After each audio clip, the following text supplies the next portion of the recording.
independence.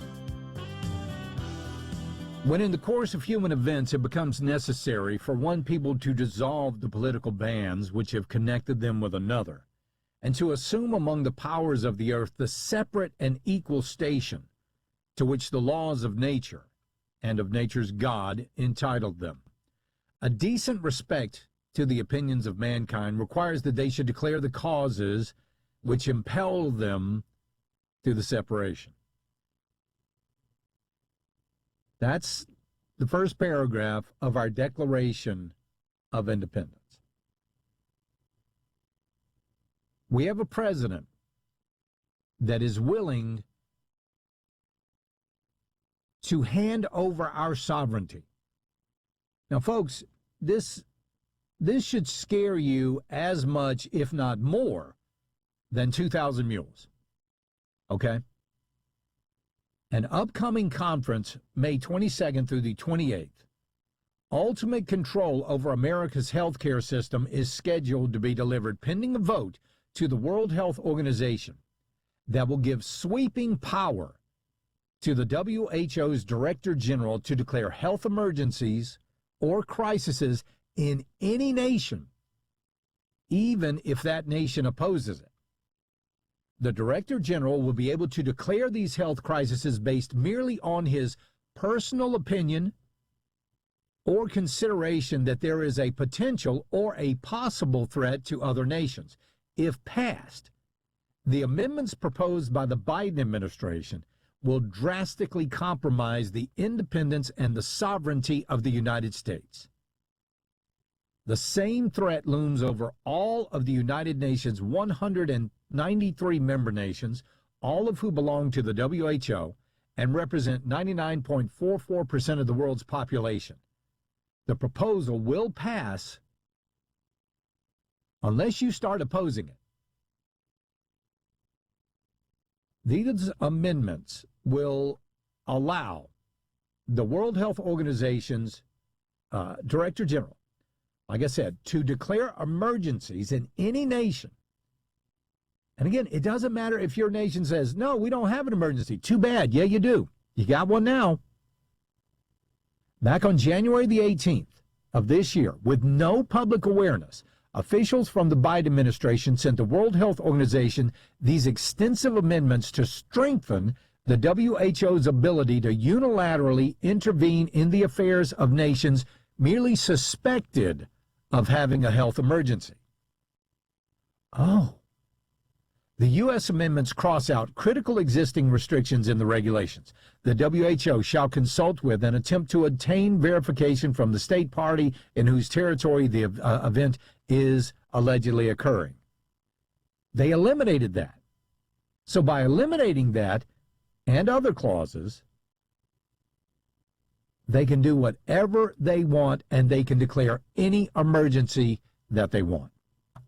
They can say, oh, we've got a cold sore emergency in the United States. We're in control now.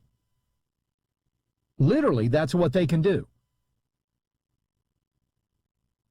I'm just there's apparently no resistance to this going on. Why? Because very few people know about it. Without organized resistance, these amendments are going to pass. On January 26th of 22, the same U.S. permanent mission to the United Nations in Geneva sent a one-page memo to the World Health Organization confirming that the amendments had been sent. It also contained a brief report listing all nations back the U.S. amendments. The size and the power of the group guarantee that the amendments will be passed if unopposed by significant outside pressure. Have you heard about this? Has anybody over on Fox News talking about it? No, of course not. The WHO remains firmly committed to the principles set out in the preamble to the Constitution, blah, blah, blah. It's literally nuts. There doesn't have to be a threat. There just has to be a possible threat. if passed, the Biden administration's proposed amendment will, by their very existence and their intention, compromise the independence and the sovereignty of the United States. Does that not violate his oath of office? Does it not? To me, it does. You're supposed to defend the Constitution. Defend and uphold. Well, the Constitution says that we are a free and sovereign nation. To give our sovereignty to any other nation, especially a bunch of unelected bureaucrats, that to me is more than a high crime and a misdemeanor. So I'm flabbergasted. This president said that he was going to be the most transparent president, and all of this was done behind closed doors. There was no meeting in the Rose Garden. There was no signature. There was no pins being passed around, and a bunch of celebrations. No, he just sold the United States. Charlie, remember the Dems saying that gun control was a health emergency? Oh, yeah, I do remember that. We're about to have all kind of epidemics coming on. Charlie, the GOP was either ignorant of this or they were a party to it. Oh, interesting. Well, they shouldn't be ignorant to it anymore. Now they should know exactly what's happening. Let's see how much they fight back. We'll be right back. This is the Charlie James Show, 106.3 WORD.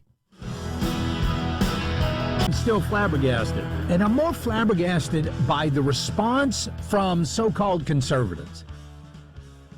If I'd have told you, like I just told you, that Joe Biden is about to give our sovereignty here in the United States to the World Health Organization, to where when the World Health Organization determines that there is a health emergency, they can decide what a health emergency is, and they can decide which nation is under a health emergency. And listen, I get texts like this. Charlie, the president can't give authority over our health emergencies to a global agency. It's meaningless. He might try to, but no state is going to listen to the WHO, at least no red state. I'm sorry, were you asleep during the pandemic? Were you asleep for the past 2 years? That's just a little taste of what they can do. Charlie, Joe Biden can't do that. Hello, he's done it. These are the same people. These are the same people that if you went to them 2.5 years ago and said, you know what's going to happen? Pretty soon you're going to get boys identifying as women competing against women in NCAA sports. Oh, Charlie, that will never happen. That'll never happen, Charlie. Oh, yeah? Well, here's what's going to happen.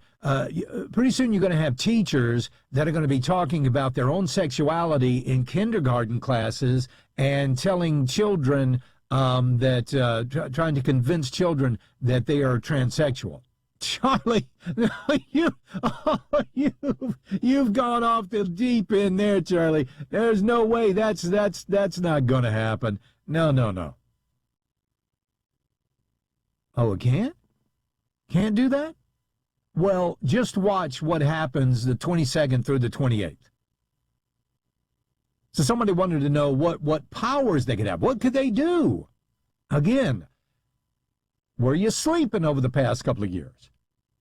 So if the World Health Organization decides that we have a health emergency here in the United States, what can they do? What can they do? Oh, my goodness. They can shut down travel. They can shut down the airlines. They can shut down interstate travel. In Rhode Island, my wife is from Westerly, Rhode Island, and they prohibited anyone coming into Rhode Island from New York. They had roadblocks set up. Now, first of all, I think that should be a permanently good idea. But they were going house to house in Westerly, Rhode Island, knocking on doors, wanting to know if anybody in there was from New York. You guys, please don't sleep through this stuff. Charlie, I wasn't asleep for the last 2 years, and I don't remember South Carolina obeying the WHO. Oh, you don't? Oh, well, it's a good thing that you were up here in Greenville, because I was down in Charleston, where you couldn't go to the damn beach. I was down in Charleston, where they shut everything down, where there were literally restaurant after restaurant after restaurant, after business after business after business, just closed down completely. So I'm glad you were all safe up here, but that wasn't the reality everywhere. Remember Michigan? Remember what happened in Michigan, where Governor Gretchen Whitmer, you couldn't even go buy seeds to grow a garden in your own backyard. They were going to churches, and they were knocking on churches during Sunday services and arresting pastors. God, you don't remember all of that? Nobody remembers that? Go back and look at it. Charlie, the WHO could tell us the U.S. no interstate travel, but how would they enforce it? God almighty, are you not paying attention? If we have a Democrat in office, they will enforce it. Understand that.